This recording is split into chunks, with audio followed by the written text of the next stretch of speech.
वो देखो जहाज आसमान में उड़ते देख यकीनन ये जुमला आपने भी बोला होगा। बचपन में तो जहाज देखने की खुशी अलग ही होती थी, लेकिन उस समय हमारे दिमाग में कई सवाल होते थे और शायद आपके भी।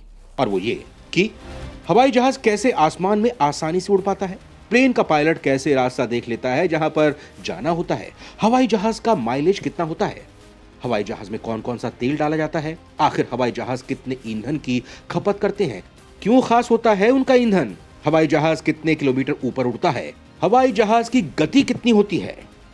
दोस्तों, आपके इन्हीं सारे सवालों के जवाब हम आपको इस वीडियो में देने वाले हैं और साथ ही हवाई जहाज को लेकर हम आपको कुछ ऐसी जानकारी भी देंगे जो आपने आज तक नहीं सुनी होंगी। तो वीडियो पर बने रहिए आखिर तक। दोस्तों, पहला सवाल कि एक पायलट सड़क कैसे ढूंढता होगा, कैसे पता चलता है कि यहां कहां उतरना है, हवाई जहाज कितने किलोमीटर ऊपर उड़ते हैं। हालांकि जब हम जहाज में बैठते हैं तो हमारे सवालों के जवाब खुद ही मिल जाते हैं।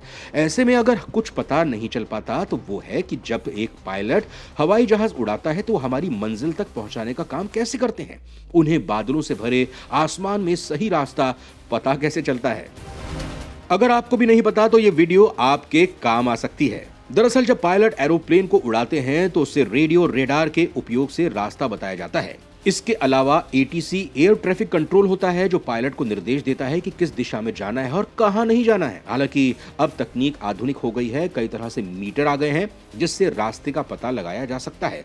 अगर हम प्राचीन समय की बात करें तो पहले पायलट रास्ते का पता जमीन, पहाड़, मकान और रेलवे लाइन को देखकर लगाते थे जिसमें सेंसर लगाए जाते थे।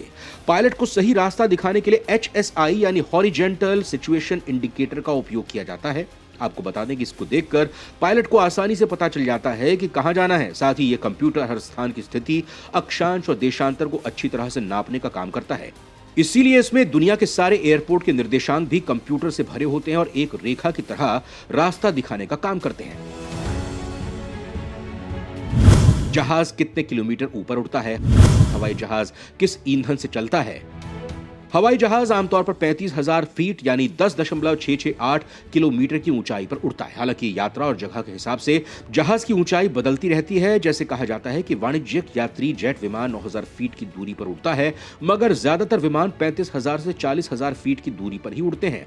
कहा जाता है कि पैसेंजर विमान 45,000 फीट की दूरी पर उड़ाया जाता है, इसलिए इस विमान को उड़ाते वक्त कई बातों का ध्यान रखा जाता है, खासकर ऑक्सीजन का। ऐसा इसलिए क्योंकि इतनी ऊंचाई पर जाने के बाद सांस न आने का खतरा भी बढ़ जाता है। जहाज को चलाने के लिए ईंधन के रूप में केरोसिन यानी जेट A1 और नेप्था केरोसिन यानी जेट B के मिश्रण का इस्तेमाल किया जाता है।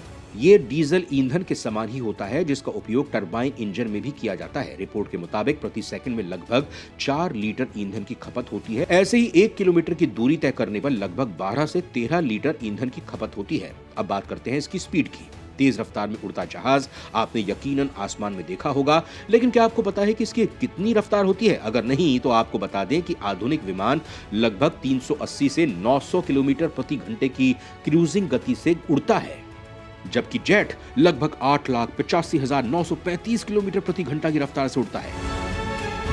क्या है बोइंग विमान की खपत? हम आपको बोइंग विमान का एक उदाहरण देकर आपको इसके माइलेज के बारे में बताते हैं।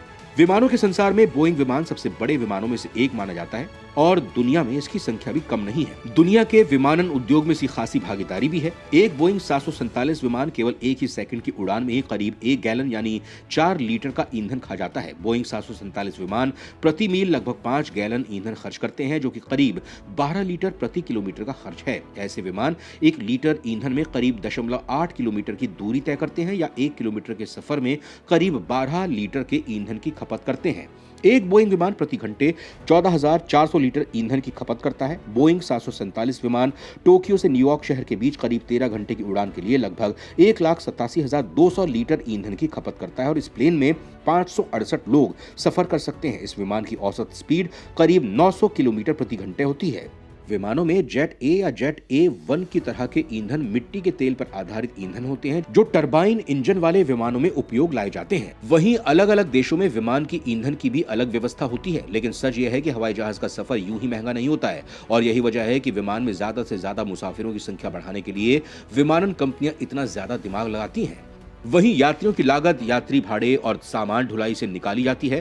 खैर दोस्तों, आप प्लेन में सफर करते हैं तो हम आपको प्लेन को लेकर कुछ ऐसा बताएंगे जो आपने भी अभी तक नहीं सुना होगा।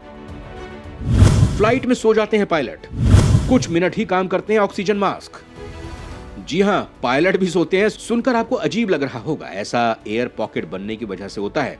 दरअसल हजारों फीट की ऊंचाई पर जाने के बाद जो बाहर के नजारे हमें बेहद खूबसूरत लगते हैं, पायलट उनके आदी होते हैं। 60% पायलट्स ने यह माना भी है कि वो लंबी दूरी की फ्लाइट में कभी कभी कुछ देर के लिए सो जाते हैं। ऑटो पायलट मोड ऐसे में उनकी मदद करता है।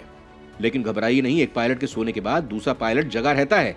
तो वहीं फ्लाइट में हवा का दबाव कम होने या ऑक्सीजन कम होने पर इमरजेंसी में काम आने के लिए एयरलाइंस में ऑक्सीजन मास्क की सुविधा होती है। लेकिन क्या आपको मालूम है कि कुछ मामले में ये बिल्कुल बेकार साबित होते हैं। फ्लाइट में आपको एयर होस्टेस इस बात की जानकारी जरूर देती है कि इसका इस्तेमाल करना कैसे है, लेकिन ये मास्क 15 मिनट से ज्यादा काम नहीं करते। इसके बाद ऑक्सीजन मिलनी बंद हो जाती है, जिसकी वजह से हाइपर वेंटिलेशन की स्थिति बनने लगती है। इसके अलावा इंटरनेशनल फ्लाइट में टीवी देखने या म्यूजिक सुनने के लिए हेडफोन दिए जाते हैं, जिसे प्लास्टिक में बंद करके दिया जाता है। देखने में हेडफोन आपको नए लगेंगे, लेकिन उनमें से ज्यादातर इस्तेमाल किए हुए होते हैं। दोबारा यूज करने पर इनसे इन्फेक्शन का खतरा बढ़ सकता है। इसके अलावा फ्लाइट में लाइट डिम करने का मतलब आपको नहीं पता है, तो हम बताते हैं। दरअसल फ्लाइट स्टाफ आपको सुलाने के लिए एयरप्लेन टेक ऑफ करने के दौरान लाइट डिम नहीं करते, वो बल्कि इसलिए करते हैं जिससे जब टेक ऑफ या लैंडिंग करने के दौरान कुछ इमरजेंसी आती भी है तो पावर जाने के बाद अंधेरा होने के समय यात्रियों की आंखें डिम लाइट में एडजस्ट हो सके। इसके अलावा आखिर में सबसे इंटरेस्टिंग बात, क्या आप जानते हैं कि एयरलाइंस फ्लाइट में जो खाना आपको सर्व करती हैं वो खाना पायलट्स को नहीं दिया जाता है। वो इसलिए क्योंकि फ्लाइट में पायलट्स की सेहत का सबसे ज्यादा ध्यान रखा जाता है। कहीं खराब खाना पायलट ने खा लिया और वो टॉयलेट में ही बैठे रह गए तो आपको लैंड कौन करवाएगा? सोचने वाली बात है ना।